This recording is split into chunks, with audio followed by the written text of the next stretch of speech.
I never thought my own sister would be capable of such cruelty. Standing there in my flowing blue maternity dress, my hands instinctively shielding my 8-month pregnant belly, I watched in horror as Tiffany grabbed the microphone from the stand. Her voice echoed through the decorated living room, cutting through the cheerful chatter like a knife. "Look at her ultrasound! Her baby is disabled!" she shouted, projecting an image onto the wall. The room fell silent. 3 years of fertility treatments, 3 miscarriages, and countless tears had led to this moment that should have been my celebration. Instead, as my mother joined in with mocking laughter, I felt my world collapsing around me. The journey to my pregnancy had been long and heartbreaking. At 32, after trying for 5 years, my husband Jake and I had almost given up hope. Each negative test was another crack in my heart, another dream deferred. The fertility specialists had warned us about my endometriosis making conception difficult, but nothing prepared us for the emotional roller coaster that followed. "We can try one more round," Dr. Winters had said during our final consultation, her kind eyes meeting mine across her desk cluttered with medical journals and family photos. "But I need you to understand the statistics aren't in your favor." Jake squeezed my hand so tightly I could feel his wedding band pressing into my skin. "We'll try once more," he said, his voice steady, despite the tremor I felt in his grip. When the pregnancy test showed positive 2 months later, we were afraid to believe it. The first trimester was a blur of anxiety and cautious hope. Every twinge sent me into a spiral of worry. Would this be another loss? Would I have to add a 4th tiny memorial box to the shelf in our spare room? But our baby held on. At 16 weeks, we learned we were having a girl. By 20 weeks, the doctor noted a minor heart condition that would likely resolve on its own or require minimal intervention after birth. Nothing like the catastrophic disability Tiffany would later claim. My relationship with my sister had always been complicated. Growing up, Tiffany was the golden child. 2 years older than me, she excelled at everything she touched. Beauty pageant crowns lined her shelves, honor roll certificates papered her walls, and our mother Patricia never missed an opportunity to compare us. "Why can't you be more like your sister?" became the soundtrack of my childhood. Whether it was academics, sports, or social grace, I was perpetually falling short in my mother's eyes. The day I announced my pregnancy at a family dinner, I noticed something shift in Tiffany's expression. Behind her congratulatory smile lurked something dark and unsettling. She hugged me stiffly, her expensive perfume choking me as she whispered, "Lucky you," with an edge that made my skin crawl. Jake noticed it too. "Is everything okay between you and Tiffany?" he asked on the drive home. "Same as always," I replied, gazing out the window at the suburban streets sliding by. "She has everything, but it still bothers her when I have something she doesn't." What I didn't know then was that Tiffany and her husband Grant had been trying unsuccessfully to conceive for over a year. I would discover this fact much later, in circumstances I couldn't have imagined. As my pregnancy progressed and my belly grew, Tiffany became increasingly distant. She missed my gender reveal party, claiming a work emergency. She sent regrets for the nursery painting weekend, citing allergies to paint fumes. Each excuse was plausible but flimsy, like tissue paper held up to light. 2 weeks before my baby shower, I was at my parents' house dropping off some old photo albums my mother had requested. I planned to incorporate some childhood photos into a display at the shower. As I entered through the unlocked door, I heard Tiffany's voice from the kitchen. "I just feel so bad for Alondra," she was saying, her voice dripping with false sympathy. "The doctors say it's a high-risk pregnancy. The baby might not even survive birth." I froze in the hallway, my hands clutching the cardboard box of albums. My pregnancy had stabilized months ago. While the minor heart condition required monitoring, no doctor had classified me as high risk since the first trimester. "Should she even be having this shower?" my mother asked, concern lacing her voice. "It seems premature." "Well, you know how desperate she is to be a mother," Tiffany replied. "She's ignoring medical advice, classic Alondra, thinking she knows better than the experts." I stepped into the doorway, making my presence known. The shock on their faces would have been comical under different circumstances. "Alondra," my mother recovered first, moving to embrace me. "How long have you been standing there?" "Long enough," I said, setting down the box with deliberate care, long enough to hear Tiffany spreading lies about my pregnancy. Tiffany's face flushed. I was just concerned. Dr. Matthews mentioned complications at your last appointment. My blood ran cold. How would you know what Dr. Matthews said at my appointment? The silence that followed confirmed my suspicions. My sister had somehow accessed my medical information. I ran into her at Starbucks, Tiffany backpedaled. She mentioned it casually. That would be a violation of HIPAA laws, I countered. And Dr. Matthews doesn't even drink coffee. My mother stepped between us, her hands raised placatingly. Girls, please, this stress isn't good for the baby. The irony of her sudden concern wasn't lost on me. I'm fine, Mom. My baby is fine. The only stress I'm experiencing right now is from discovering my sister is lying about my pregnancy to our family. I left shortly after, trembling with anger and betrayal. In the car, I called Jake, who suggested we consider canceling the shower. No, I insisted. I'm not going to let Tiffany take this from me, too. Little did I know, this was only the beginning of a nightmare that would crescendo at the very event meant to celebrate new life. The morning of my baby shower dawned bright and clear, a perfect spring Saturday in April. My best friend Sarah had transformed my backyard into a garden paradise. White and lavender streamers danced from tree branches. Tables draped in floral cloths held trays of finger sandwiches and fruit, and a table designated for gifts was already filling with beautifully wrapped packages. You look gorgeous, Sarah said as she adjusted the sash on my maternity dress.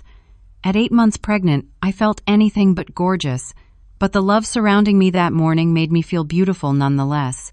Do you think Tiffany will behave today? Sarah asked, arranging a bouquet of baby's breath and lavender. Sarah had been my best friend since 4th grade and knew the complicated dynamics of my family better than anyone. She'd held me through tears after countless holiday dinners where my mother had subtly undermined me while praising Tiffany to the skies. I hope so, I replied, smoothing my dress over my rounded belly. Jake had a talk with Grant yesterday, man to man, you know. Hopefully, Grant can keep her in check. The guests began arriving at 11. Friends from work, neighbors, college roommates, and extended family filtered in bearing gifts and warm hugs. Jake's mother, Carol, flew in from Arizona, bringing handmade baby quilts and boundless enthusiasm about her first grandchild. You're glowing, sweetheart, Carol said, embracing me carefully. My son is the luckiest man alive. For the first hour, I allowed myself to relax and enjoy the celebration. We played silly games like guessing the baby's birth weight and identifying melted chocolate bars in diapers. The atmosphere was light and joyful, everything a baby shower should be. Then Tiffany arrived, 90 minutes late, making an entrance that turned every head. Her sleek black Range Rover pulled into the driveway, and she emerged wearing a dress that would have been more appropriate for a cocktail party than a baby shower. Her heels sank into the soft grass as she approached, carrying a gift box from an exclusive baby boutique that I knew cost more than our monthly mortgage payment. Sorry I'm late, she announced, air kissing my cheek. Grant and I were at a charity brunch. You know how these society events run long. My mother arrived with her, having apparently waited to make a joint entrance. They moved through the party like visiting royalty, my mother introducing Tiffany to my friends as my accomplished daughter while referring to me as simply the mom to be. I pushed down my irritation, determined not to let anything spoil this day.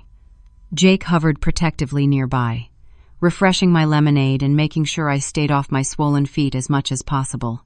As the party progressed, I noticed Tiffany frequently checking her phone, typing rapidly with a strange smile playing at her lips.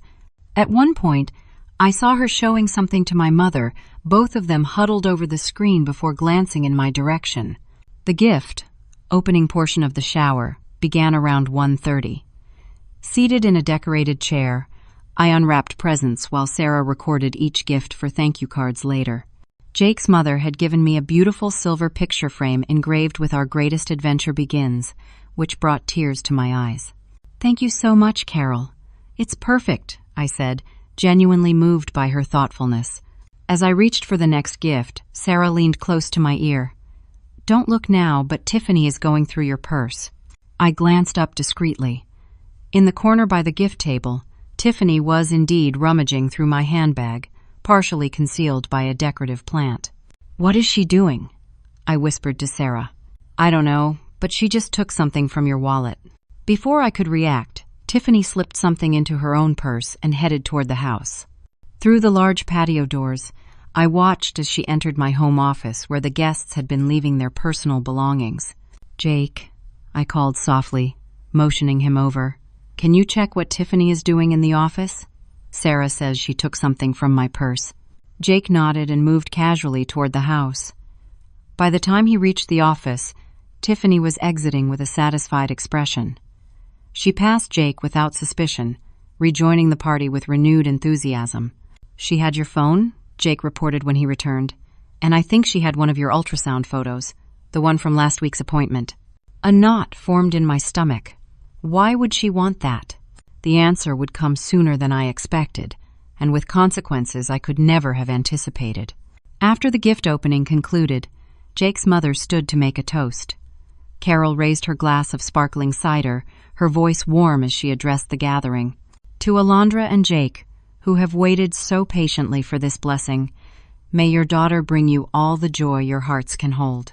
The guests murmured in agreement, raising their glasses. That's when Tiffany lunged for the microphone that had been set up for the shower games. "Wait! Before we get all sentimental, there's something everyone should see," she announced, her voice amplified through the speakers. She pulled out her tablet and connected it to the projector we'd rented for a slideshow of our journey to parenthood. The screen flickered, and suddenly an ultrasound image appeared on the wall. "This is Alondra's latest ultrasound," Tiffany declared. "Look closely, everyone." The image showed a zoomed-in portion of the ultrasound, with certain areas circled in red marker. "See these abnormalities?" Tiffany continued, her voice taking on the tone of a morbid tour guide. "The doctors have confirmed significant developmental issues." Gasps rippled through the crowd.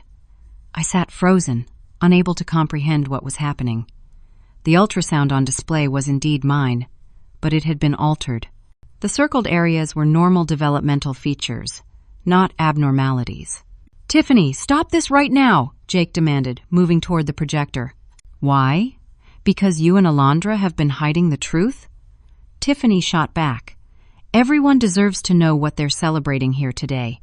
A baby that will never be normal. A child that will be a burden on everyone around it." The room fell silent. I felt dozens of eyes on me, filled with confusion and pity. My cheeks burned with humiliation.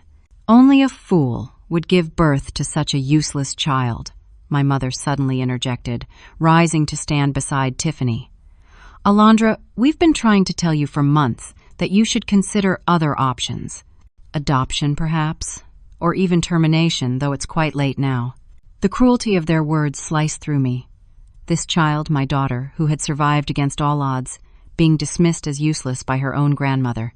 "The ultrasound is altered," I said, finding my voice at last. "Our baby has a minor heart condition that will likely resolve itself after birth. Nothing more." Tiffany laughed, a harsh sound that echoed through the speakers. "Always in denial, little sister. Always thinking you know better than everyone else." She swiped to another slide, showing what appeared to be medical documentation. "I have proof right here. Notes from your doctor about severe abnormalities." I stood up, my legs shaking with rage and shock. "Those documents are fake. You stole my ultrasound and manipulated the image. Is that what you're going to tell your daughter when she's born with severe disabilities?" Tiffany countered. "That it's all just manipulation?" Guests began shifting uncomfortably. Some friends moved to my side, while others seemed uncertain what to believe. The beautiful celebration had devolved into a nightmarish public humiliation. "Show them the original," Jake urged, pulling up the digital copy on his phone. "We have the unaltered image right here." As Jake displayed his phone screen to the guests nearest us, a tide of understanding began to turn. The comparison between the real ultrasound and Tiffany's manipulated version was stark. "She's lying," a voice called out. It was Dr. Laura Simmons, my colleague from the hospital where I worked as a pediatric nurse, who had been invited to the shower. "I've seen Alondra's medical records. The baby has a minor ventricular septal defect that has a 95% chance of closing on its own. Tiffany's face hardened as she realized her deception was unraveling.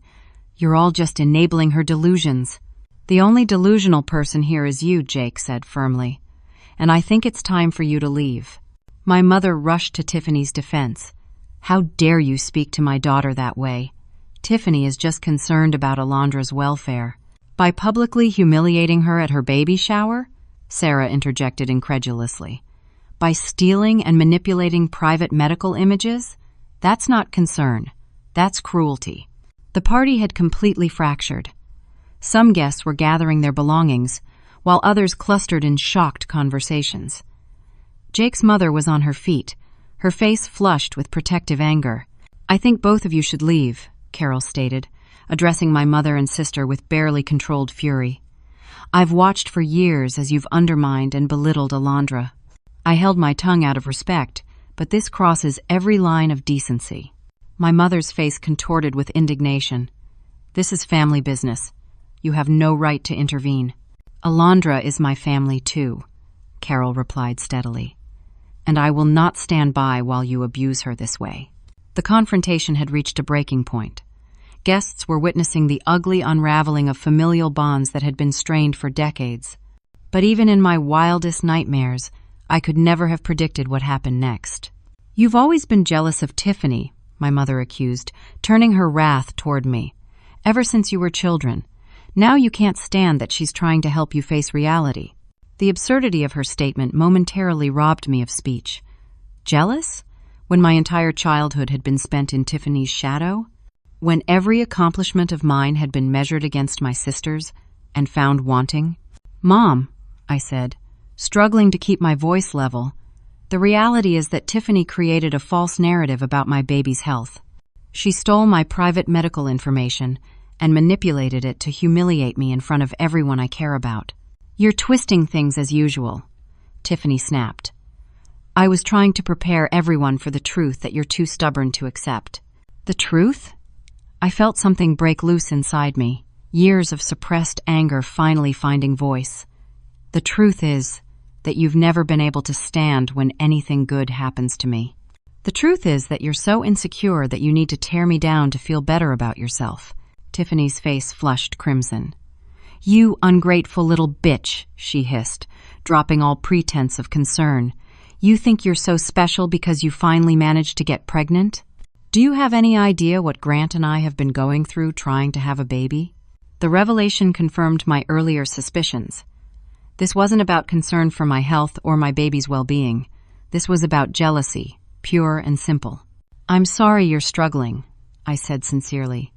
"But that doesn't give you the right to attack me or spread lies about my child." "Your defective child," my mother interjected coldly. The room collectively gasped at her callousness. "That's enough," Jake stepped forward, physically placing himself between me and my family. "Both of you need to leave. Now." "This is what happens when you marry beneath you," my mother said dismissively. "He's turned you against your own family." Jake's face darkened, but he maintained his composure. "Security," he called to his two brothers who had been helping with the event. "Please escort these two ladies out." As Jake's brothers moved toward them, Tiffany's composure completely shattered. "You can't kick us out. We're her family." "Family doesn't do what you just did," Jake replied firmly. What happened next seemed to unfold in slow motion. Tiffany lunged toward me, her face contorted with rage. "You think you're so perfect with your perfect husband and your perfect little life." She shoved me hard, her hands connecting with my shoulders. I stumbled backward, losing my balance. As I began to fall, my mother suddenly shifted her position, her foot extended behind my ankles. It wasn't an accident. I saw the deliberate calculation in her eyes as she tripped me. My arms windmilled helplessly as I fell backward, unable to catch myself in time. The corner of the marble-topped gift table rushed toward me with horrifying speed. The impact was explosive. Pain blossomed across my lower back and side as the sharp corner connected with my body. I heard screams erupt around me, saw Jake's face transform with terror as he lunged to catch me too late. I slid to the ground, a warm wetness spreading beneath me. Looking down, I saw blood soaking through my beautiful blue dress. My hands instinctively went to my belly, seeking the reassuring firmness of my daughter within. "Call 911, Jake shouted, his voice cracking with panic. He knelt beside me, his hands hovering helplessly over my body, afraid to move me. "The baby," I whispered, my vision beginning to blur at the edges. "Jake, the baby." Dr. Simmons pushed through the crowd, her medical training taking over. "Don't move her," she instructed, checking my pulse and examining the growing bloodstain. "Alondra, stay with me. Help is coming." Through the haze of pain and fear, I saw Tiffany standing over me, her expression shifting from rage to shock as she realized the magnitude of what had happened. "I didn't mean," she began. "Get away from her!" Jake roared, his face transformed by a fury I had never seen before. My mother stood frozen several feet away, her hands pressed to her mouth in what might have looked like horror to an outsider. But I caught the calculation in her eyes, the rapid assessment of how this situation could be spun to maintain her narrative. Sirens wailed in the distance as darkness began to close in around my vision. The last thing I heard before consciousness slipped away was Jake's voice, raw with emotion, promising that everything would be all right. But as the world faded to black, I wasn't sure I believed him. The steady beeping of medical machinery pulled me from darkness. I blinked against harsh fluorescent lights, struggling to orient myself. White walls, antiseptic smell, tubes and wires connected to my body. Hospital. I was in a hospital. Memory came crashing back like a tidal wave. The baby shower, Tiffany's cruelty, the fall. My hands flew to my stomach, finding it still rounded but tender. Relief flooded through me, followed immediately by fresh panic. Being pregnant was one thing. Having a healthy baby inside was another. "Jake," I called, my voice a raspy whisper. He appeared instantly at my bedside, his face haggard with worry and lack of sleep. "I'm here, sweetheart. You're okay." "The baby?" A shadow crossed his face. "She's hanging in there. The impact caused some placental abruption, which is why you were bleeding. They've got you on medication to try to prevent premature labor." "But she's alive?" I pressed, needing absolute clarity. "Yes," he confirmed, squeezing my hand. "Her heartbeat has been unstable, though. They're monitoring her closely. If things don't stabilize in the next few hours, they're considering an emergency C-section." I closed my eyes, absorbing this information. 8 months was early, but not catastrophically so. Many babies born at 32 weeks went on to thrive with proper medical care. "What happened after I passed out? How long have I been here?" Jake sat on the edge of the bed, careful not to disturb any of the monitoring equipment. "About 18 hours. You were in and out for a while. They gave you something for the pain that made you pretty groggy." He rubbed a hand over his stubbled jaw. "After you lost consciousness, everything went crazy. The ambulance arrived within minutes. Sarah and my mom took charge of getting everyone out while the paramedics worked on you. My brothers physically removed Tiffany and your mother from the property when they tried to ride in the ambulance with you." A nurse entered, checking my vitals and adjusting something on one of the monitors. "Good to see you awake, Mrs. Reynolds. Dr. Winters will be by shortly to check on you." After she left, Jake continued, his voice lowered. "Tiffany's in the waiting room, telling anyone who'll listen that it was an accident. She's claiming you tripped and she tried to catch you." Anger flared hot in my chest. "That's a lie. She pushed me and my mother tripped me deliberately. I saw her move her foot into position." "I know," Jake said grimly. "I saw it too. So did others." He hesitated before continuing. "There's a social worker who wants to speak with you. Standard procedure when they suspect domestic violence might be involved in injuries to pregnant women." The thought that medical staff might suspect Jake of harming me was almost laughable, if the situation weren't so dire. My husband, who cried when we heard our daughter's heartbeat for the first time, who read parenting books aloud to me every night, who had never so much as raised his voice in our 7 years together. "I'll tell them exactly what happened," I promised. Jake nodded, some tension easing from his shoulders. "Sarah's been amazing through all this. She's coordinating with the police." "The police?" "Yes. After what happened, Alondra, this wasn't just a family disagreement that got out of hand. What they did was assault on a pregnant woman. It's a serious crime." As the gravity of the situation settled over me, I became aware of voices in the hallway outside my room. One of them belonged to my sister. "I'm family. I have every right to see her," Tiffany was saying loudly. "Mrs. Reynolds has specifically requested no visitors except her husband at this time," a firm male voice responded. "Hospital security," I assumed. "This is ridiculous," my sister continued. "It was an accident. I've been worried sick about her." Through the partially open door, I could see Tiffany's perfectly manicured hand gesticulating wildly. Even in crisis, she'd managed to maintain her flawless appearance. "The patient's wishes will be respected," the security guard insisted. "I'm going to have to ask you to return to the waiting area or leave the premises." Tiffany's protests faded as she was escorted away. Jake closed the door fully, shutting out the corridor drama. "She's been like that since you were admitted," he explained wearily, "alternating between demanding to see you and telling everyone who'll listen that you've always been dramatic and accident-prone." A soft knock at the door preceded the entrance of Dr. Winters, my longtime OB-GYN. "Alondra," she greeted me with gentle professionalism. "I'm so sorry about what happened. How are you feeling?" "Worried about my baby," I answered honestly, "and in pain." She nodded sympathetically, reviewing my chart. "The pain is unfortunately expected given the trauma. You have significant bruising along your lower back and side, but thankfully no fractures or internal organ damage." She moved to the fetal monitor, studying the readouts.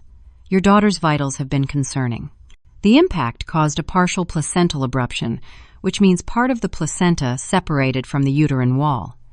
This compromises blood flow to the baby and can trigger premature labor.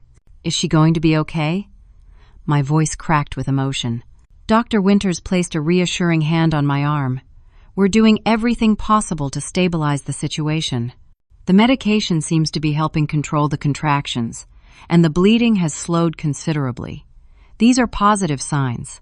She hesitated, then added, "However, I want to be transparent with you. If her heart rate continues to show distress patterns, or if the bleeding increases, we'll need to perform an emergency cesarean. At 32 weeks, she would be premature, but with an excellent prognosis given immediate NICU care." I nodded, tears spilling down my cheeks. "Whatever she needs. Just save her." After Dr. Winters left, Jake stepped out briefly to update his mother by phone. While alone, I drifted in and out of a light doze, the medication making it difficult to stay fully alert. Through my haze, I became aware of nurses speaking just outside my door. "The sister is still in the waiting room," one voice said, talking about how it was all a big accident. "Accident my foot," another replied. I saw the police report. Multiple witnesses said she deliberately pushed the patient. What kind of person does that to their pregnant sister? The mother was involved too, apparently.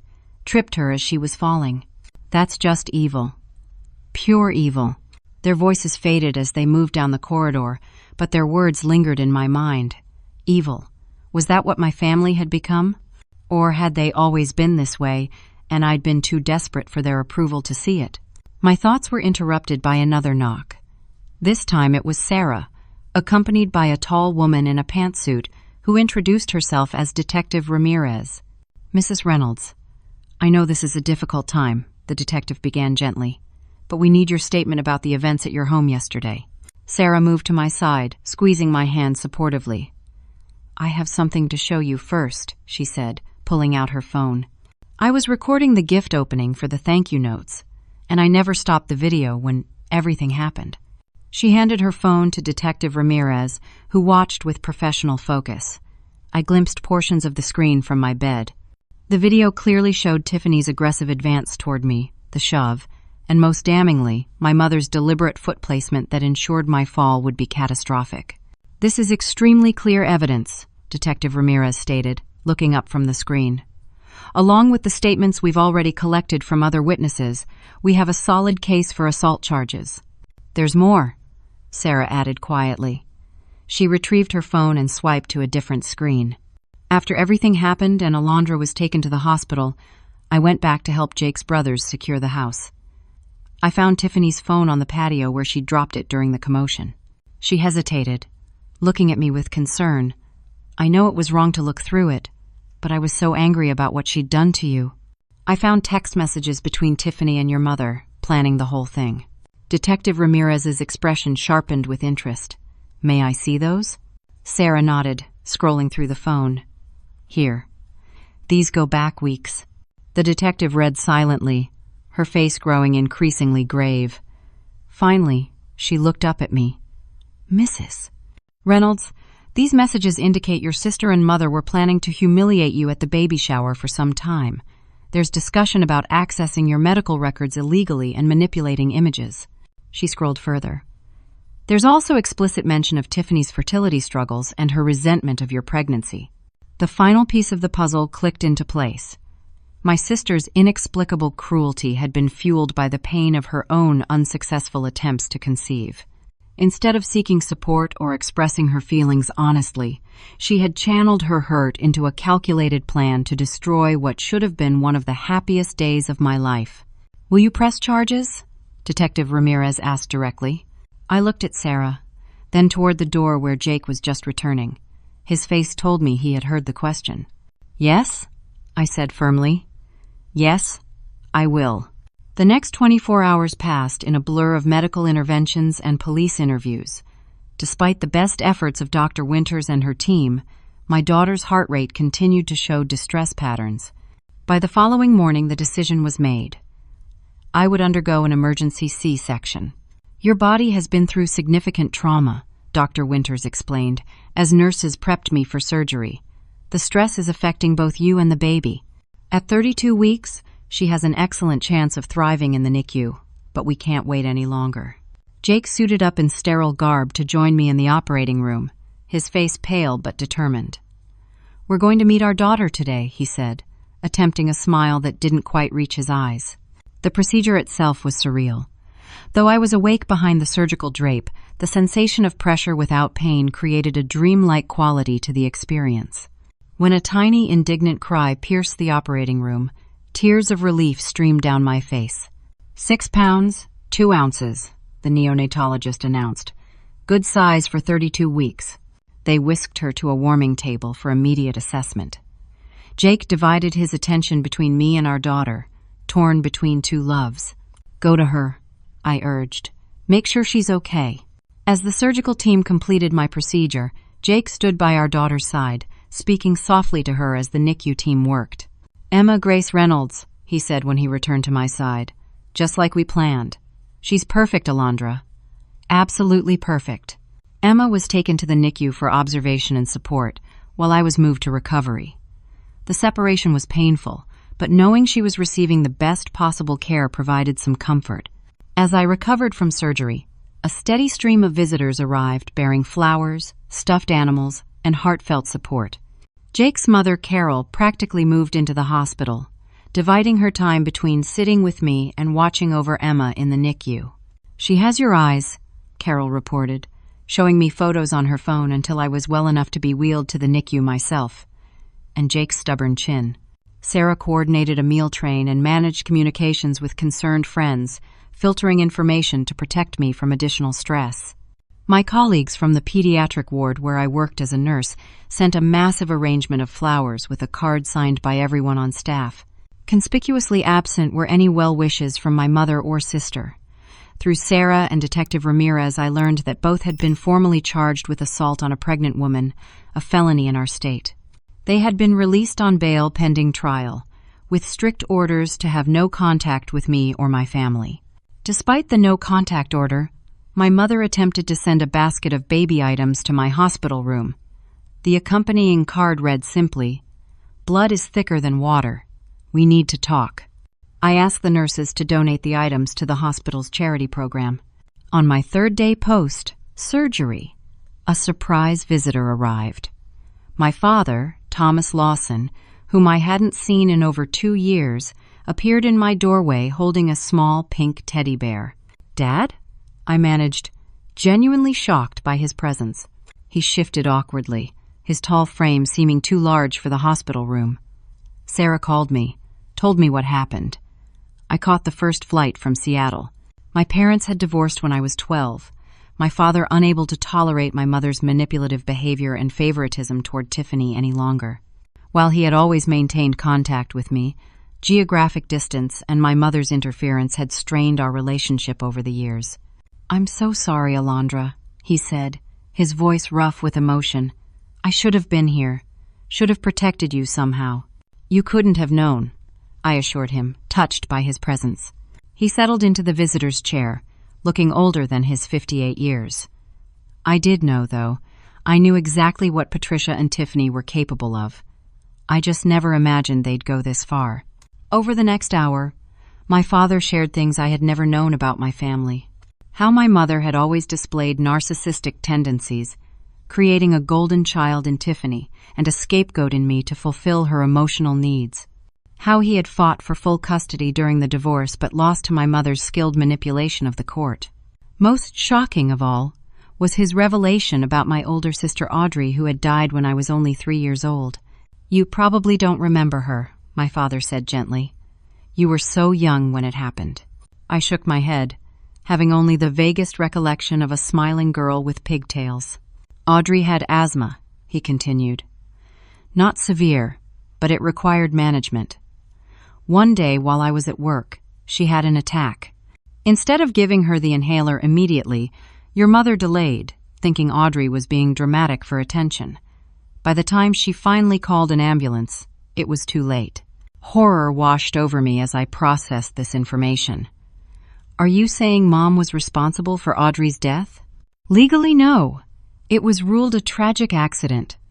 But I've always believed her negligence stemmed from the same pattern. Audrey wasn't her favorite. She didn't take her needs seriously." The parallels to my own situation were chilling. My mother's dismissal of my baby's worth, her willingness to risk harm to both of us rather than see me happy. "Why didn't you ever tell me this?" I asked, struggling to absorb this new understanding of my family history.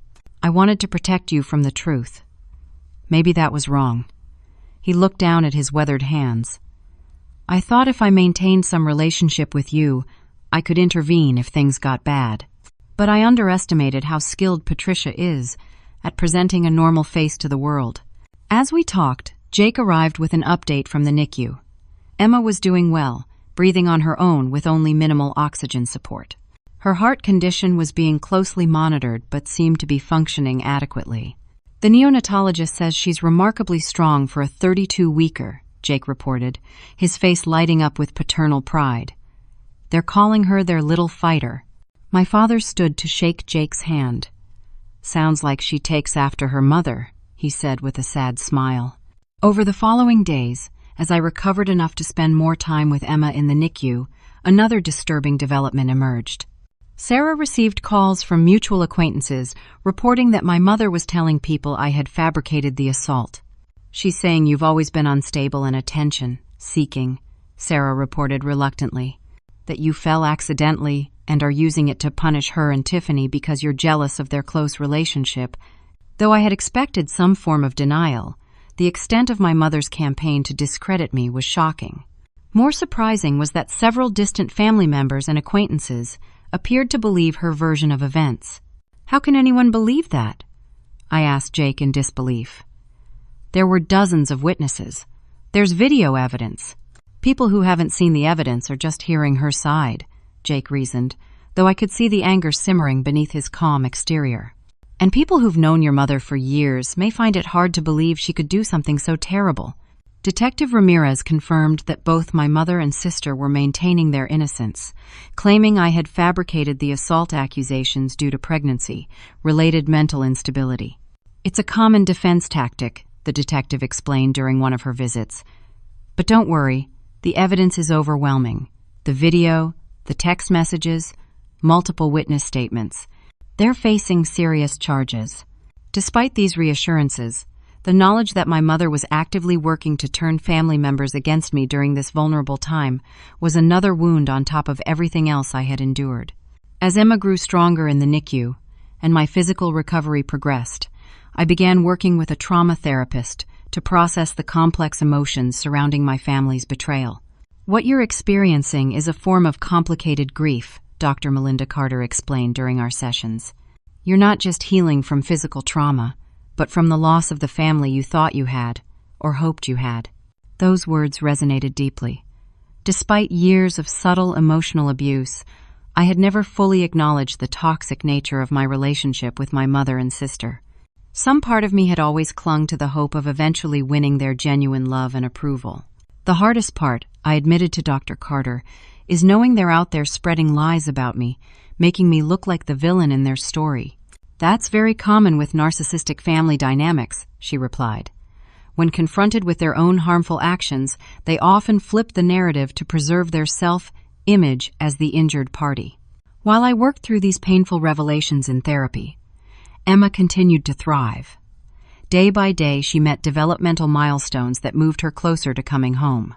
The minor heart condition that Tiffany had so cruelly exaggerated showed signs of improving on its own, just as the doctors had predicted.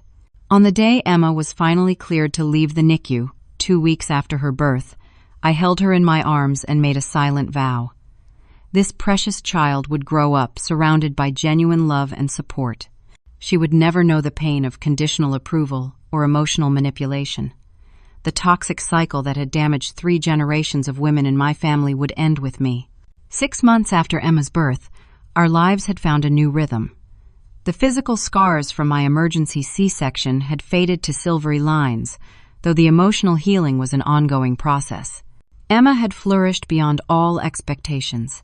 Now a chubby, cheerful baby with Jake's dimples and my curly hair, she showed no lasting effects from her premature birth.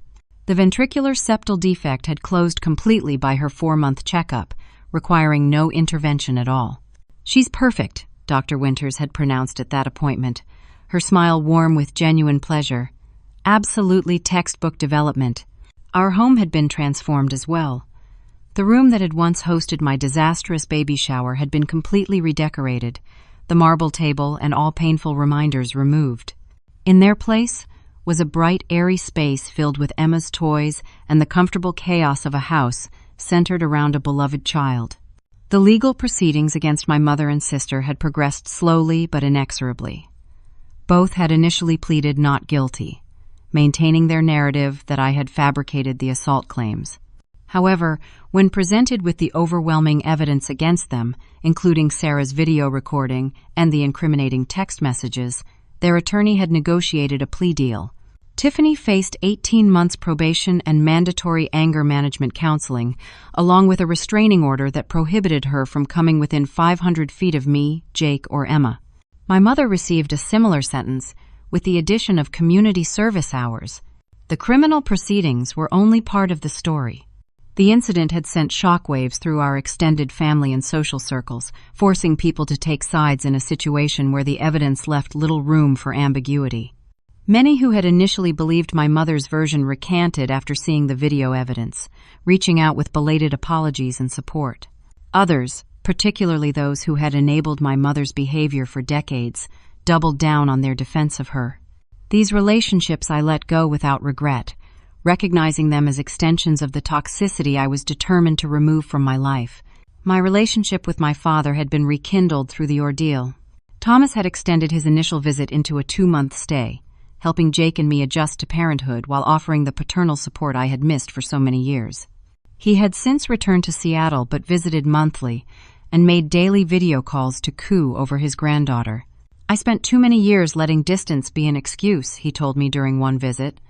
"I'm not making that mistake again." Jake's family had been pillars of support throughout the entire ordeal. His mother, Carol, had temporarily relocated to be near us during Emma's first months, her presence a healing balm after the lifetime of maternal criticism I had endured. "This is what a grandmother is supposed to be," Jake observed one evening, watching Carol sing softly to Emma during her bedtime routine, someone who brings more love into the family, not more pain. Perhaps the most unexpected development had been the formation of my support group. What began as casual conversations with other mothers in the NICU waiting room had evolved into a formal organization, Healing Maternal Bonds, a support network for women dealing with family estrangement or betrayal during pregnancy and early motherhood. "Your story gave me the courage to establish boundaries with my own toxic relatives," one member told me during a meeting. "Watching you rebuild your life showed me it was possible." The group met weekly in a community center near our home, creating a safe space for women to share experiences that were often minimized or dismissed by others. But their family was a phrase we all had heard too often, used to excuse inexcusable behavior and pressure women into maintaining harmful relationships. On Emma's 6-month birthday, we hosted a small celebration at our home. The guest list was carefully curated to include only those who had demonstrated genuine love and support through our ordeal. Sarah was there, of course, proudly wearing her official Godmother Tea shirt. My father flew in for the weekend. Jake's brothers and their families created a chaotic, joyful atmosphere that filled the house with laughter. As I watched Emma being passed from one loving arm to another, I reflected on how different this gathering was from the baby shower that had ended so traumatically. There was no pretense here, no underlying current of jealousy or resentment, just authentic connection and celebration of a child who had overcome a difficult start to life. The legal aftermath of the incident continued to unfold in unexpected ways. 3 weeks before Emma's celebration, I had received a call from Detective Ramirez.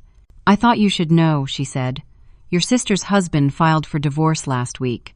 The paperwork cites extreme cruelty as grounds." Though I had no desire to rejoice in Tiffany's misfortune, there was a certain poetic justice in this development. The carefully constructed facade of her perfect life had crumbled under the weight of her own actions. Reports from mutual acquaintances suggested that the assault charges and subsequent publicity had affected Tiffany's standing in the social circles she valued so highly. The charity boards and community organizations that had once welcomed her now kept their distance, unwilling to associate with someone convicted of assaulting a pregnant family member. My mother had suffered similar social consequences, though in typical fashion, she had attempted to recast herself as the victim in the situation. A mutual friend forwarded me an email in which Patricia claimed to be heartbroken over being separated from my granddaughter due to misunderstandings. The phrase misunderstandings to describe a deliberate assault that had endangered both my life and my child's would have once cut me deeply. Now, it only reinforced the correctness of my decision to remove her from our lives. Through therapy and the passage of time, I had come to recognize that my mother and sister's behavior at the baby shower was merely the explosive culmination of patterns that had existed throughout my life. The difference was that I had finally stopped accepting their treatment as normal or deserved. "The greatest gift you can give, Emma," Dr. Carter had told me during our final therapy session, "is breaking this generational pattern. By valuing yourself enough to set boundaries, you're teaching her to value herself too." As the celebration wound down and guests began to depart, Jake found me in the nursery, gently rocking Emma after her feeding. "Happy?" he asked simply, perching on the arm of the rocking chair. I looked up at him, then down at our daughter, her tiny hand wrapped trustingly around my finger as she drifted towards sleep. "Completely," I answered truthfully. "Not because everything is perfect, but because I finally understand that family isn't about blood or obligation, it's about choice. About who shows up when it matters most." Jake nodded, understanding as he always did. "She'll grow up knowing that. Surrounded by people who chose to love her, not people who feel entitled to be in her life regardless of how they behave." As Emma's breathing deepened into the rhythm of sleep, I reflected on the journey of the past year. From the devastation of the baby shower to this peaceful moment, I had traversed a landscape of physical and emotional healing that had transformed me in ways I was still discovering. The path hadn't been easy. There had been days of anger so intense it frightened me, nights of grief for the maternal relationship I would never have, moments of anxiety about the potential long-term effects on Emma. But through it all, I had found a strength I never knew I possessed. I gently placed Emma in her crib, covering her with the handmade quilt Jake's mother had lovingly created. As I watched her sleep, I thought about the story I would tell her someday about her birth. Not the full trauma, not yet, but a truth appropriate for her age. That she had entered the world as a fighter, surrounded by people who would move heaven and earth to protect her. And perhaps that was the greatest lesson in all of this, that true family isn't defined by DNA or shared history, but by love freely given and boundaries respectfully maintained. That sometimes the most loving thing we can do is to remove those who harm us, even when society insists we should forgive simply because they're family.